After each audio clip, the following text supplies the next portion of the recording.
Good evening. South Australia's veteran motorcycle community is mourning the loss of a respected rider following a crash at Mount Gambier. The 55-year-old was competing in an organised race when the unthinkable happened.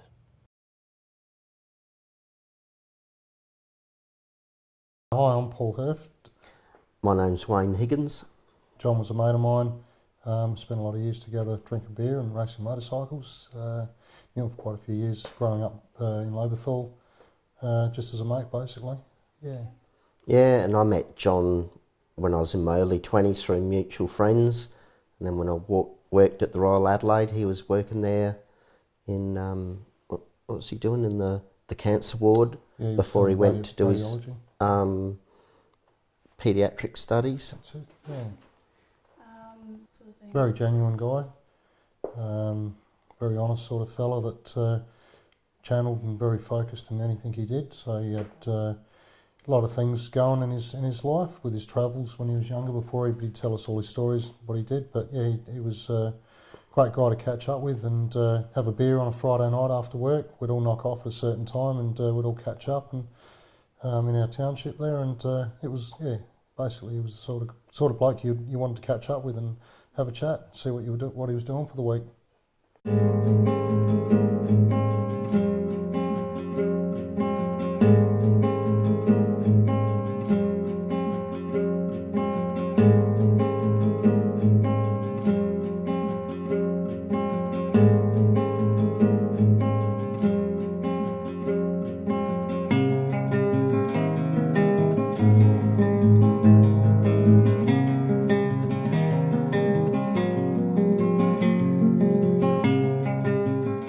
My name's Alastair Turnbull. I'm the owner of the Loberthal Beer House here in Loberthal, South Australia. I met Jonny through, he obviously was a local Loberthal resident. We used to see him from time to time in the brewery. I've also shared with him an interest in motorsport, so there was always plenty to chat about. And lovely guy. Jonny used to come in here often after he'd done the normal family duties on like a Friday or a Saturday night, quite late in the evening, and would sit with a couple of his best friends, typically Paul and Wayne, and often hours and hours of motorsport deliberation and chatting. And I would put one ear listening in because I quite enjoyed what they were talking about, and he was just genuinely really, really nice guy. My name's Andrew Edwards, my nickname's Eddie. I met Jonathan in 1966 when I migrated from Wales in the UK, and known him ever since. Too many memories of Jonny. I mean, you know, from playing in the schoolyard as primary students, you know, getting in trouble in high school together, surfing, playing sport. We actually we lived together. We bought a house together in 1986. He couldn't afford to do it by himself, so we shared the mortgage, and we had some good times there. But yeah, too many good times to sort of just pin one down. Jonny, when he first got his motorbike licence at the age of 16, 17, he had a motorbike straight away, and he was just into cars and motorbikes. He was a good mechanic, did all his own work on his bikes and his cars, and yeah, I don't actually know how he got into it, but yeah, he did at a young age. Before the race, Paul came up to me and said that John was going to try to take off in second gear because he wasn't getting good starts in first, and it looks like that's what he tried, and the bike slowed a little bit. As he went to go down into first, he got clipped and brought down, and other riders, there was a chain reaction of riders. Yeah, so it was a fair, basically just it was an unfortunate thing where he could have got up, everyone could have just gone past him, he could have got up and walked away and started the next race, or they would have rerun it because it happened on the first lap, so they would have rerun that race, but unfortunately there was a lot of carnage there. It was just basically an accident that created the problem that existed, but yeah, that's all we can say.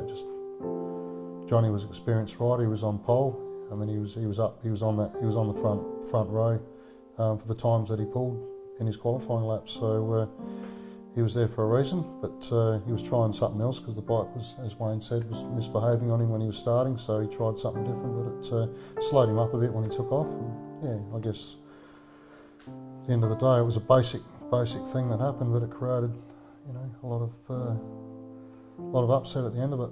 Yeah, it wasn't really a safety thing. It was a start line accident. They've happened since the beginning of motor racing. Yeah, it's one of cars those and bikes. They have their start line accidents. You know, somebody gets slow and they get clipped from behind.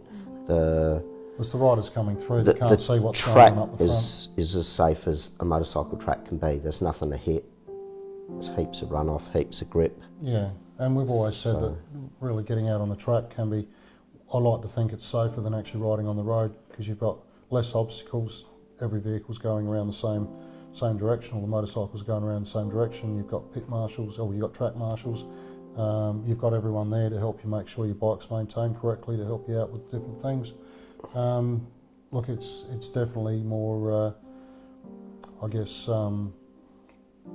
as far as safety side of it goes, it's got to be more efficient as far as riding on a track goes. Yeah, we were getting phone calls straight away. What's going on? We've heard something's happened. It definitely did hit the community in the Lobethal and the township. A lot of people that knew John quite well and people that knew of him, you know, just through, you know, knowing, bumping into him occasionally. Everyone wanted to know, so it was a huge thing. Yeah, it was a massive thing. Yeah, the last time I saw Johnny would have been November, and he passed away in January, so it was just a couple of months before. And I'd recently retired from the police force, and Johnny and I had made a pact that we were going to spend more time together because I was no longer working shift work, so you know it was easy access to go out and about. And yeah, I reckon that was about the 27th of November. And he told me then that he was going down to the races at Mount Gambier and asked if I wanted to pop along for the weekend. I had other commitments and I'm sort of glad I wasn't there at the time. That memory would have been too hard to you know, shrug off. But yeah, no, it was a nice afternoon. We had a coffee with him, my partner and I were up there, and you know, Lisa and the girls. And yeah, we're looking forward to catching up in the new year and getting some quality time. Unfortunately, he passed away. Just a tragic accident. I think there were a lot of people very, very sad for his family, a lot of friends, and it showed with, we wanted to do something a little bit less formal and sort of almost an Irish style wake. And we got a very large turnout, probably more than we expected. We asked for people to donate money if they wanted to give that to the family, and that's exactly what happened. Raised a little bit of money for the family at the same time, and it was just a really lovely way to say thank you to him, and I think it's what he would have liked. Club donated how much? Well, it was a large amount of money. Our club's always been quite financial. They don't have a lot of overheads. They actually donated quite a bit of money to Lisa immediately, which was a precedent, and I'd never done that before, but their committee got together and said, you know, this is what our club should do. They had a general meeting so that all the members could vote. Of course, it was unanimous. That happened like within a week of the accident. And then at the state titles, which the meeting was, we've always had an LC Cup, you know, it's for the Yamahas that we race. So they're going to rename that the Jonny Memorial, basically. Yeah. And that's when I said, well, we should ride it, so I don't know. That's at the end of the year, it's in the Christmas meet, so yeah, we're considering that at the minute. But we've got to pull our finger out and get bikes running and be ready for it, get some dates in place. So we're still talking about that, but look, it's a memorial race that they're going to be holding every year, like every year, as one of the memorial races they hold in other events throughout that weekend. So that'll be another one that they will hold in memory of John. I'd won the LC Cup before, and John had won it before, so it's meaningful, yeah. Pretty important, and a lot of his mates had won it too, so it means a lot to a lot of the riders. So, and it's the category that we've all ridden in over the years, so it's a good thing that they've decided to come up with this and put it through as part of the state titles. Yeah, it's a one-off event that they hold every year, so it's a one-race thing in that category. So we're looking forward to seeing that, yeah. Well, I haven't raced since, and have said that I will, but I just can't see myself doing it, to be honest. I'd send to other things. I still ride. I made sure I got on my motorcycle after the accident, but I can't see myself racing again. I just don't feel like it. If I'm going to race, I want to go hard, so I'm not going to ride around half throttle. Yeah, both of us, neither of us have gone out again since we haven't entered the track. We've talked about it a few times. We have considered it. We've got our bikes in the shed. We've got a few friends that Mine's are in the our club. passage. Yeah, Wayne's got his in his entrance just to keep his thoughts alive as to whether he wants to. Yeah, look, it's at the end of the day, we love our bikes. We put a lot of time into these things, and to get out for a ride, I'm considering a ride day, but need a bit of time to absorb what's happened and get our heads around it a little bit. Feel comfortable to want to go out and go for a ride, because it has changed the whole perception of going out and riding with your mates and having fun, so to speak, because it has changed that whole reality of things that really erases a lot of things out of your mind when things like this happen as to why you're actually out there doing it. But you can't stop doing what you enjoy doing in the end of the day, and I think Jonny would appreciate us going out for a ride.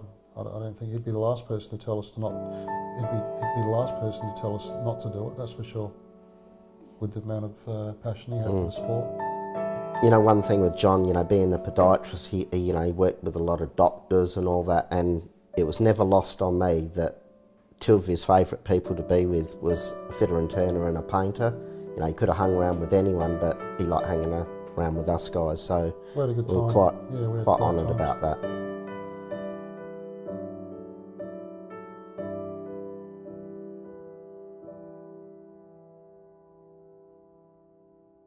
Yeah.